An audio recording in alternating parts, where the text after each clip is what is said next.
Guys, gusto ko lang i-share kasi lalo na dito sa lumalaganap na corona virus, lalo na sa lockdown, yung topic natin, lockdown. Kasi sa Pilipinas nag-extend ng lockdown dahil sa mga kababayan natin matitigas ang ulo na ayaw sumunod, na bakit daw mag-lockdown, nawawalan daw ng karapatan ng tao. It means tinatanggalan ng karapatan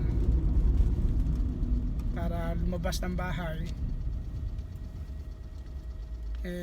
Ito nga pag lumabas ka ng bahay mo, sabihin natin pumunta ka sa mga kaibigan mo, kakilala mo, barkada mo, kainuman mo, katsikahan mo, katismisan mo. Kasi ito ngayon, wala kang sakit na kung anong naramdaman. Ngayon, bumalik ka ng bahay mo, siyempre galing ka sa labas.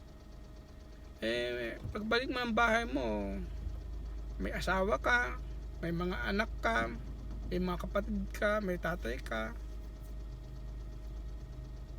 Andun yun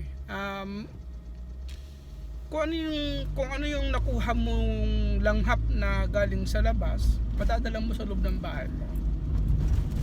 Kaya kapag ikaw ay kinakapitan ng coronavirus na yan, sigurado 100% o hindi lang 100%, 101%, madadala mo sa bahay mo, pati sa pamilya mo madadala mo, may share mo din sa kanila.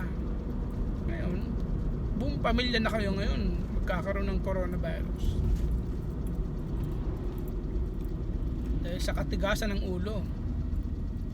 Ito lang masishare ko sa inyo. Nandito ako sa bansang Japan, na kung saan ang taong bayan mismo ang nasusunod, hindi ang gobyerno. Kapag yung mga ganitong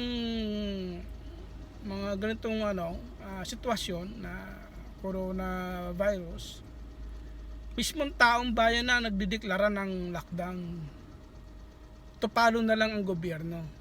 Ganon dito sa Japan. Pag sinabi ng gobyerno na isara ang mga negosyo nyo o anuman yan na trabaho, sasara yan. Hindi na kailangan ng memorandum para lang sabihin sa inyo na magsara kayo. Kayo na mismo magsasara dahil sa ganitong sitwasyon. Yung iba nga, marami nang nagsarang company na hindi pa dinadeklara ng gobyerno na magsara sila. Kusa na sila nagsasara dahil iniingatan nila ang mga trabahador nila, lalo na sa mga restaurant, yung mga una nagsasara dahil yung mga customer na pumalabas-pasok sa kanila, hindi nila alam kung saan nanggagaling na namamasyal. Kaya sila na mismo, ang company na mismo, kahit minsan hindi na magdeklara ang gobyerno, mismong mga may-ari ng mga company nagdideklara ng close sila. Gobyerno minsan tupalo na lang sila na lang yung gagawa ng memo. Yung memo susunod na lang din tulad niyan, sinabi ng gobyerno na wag munang pumasok ang mga bata sa eskwelahan. Walang memo yun.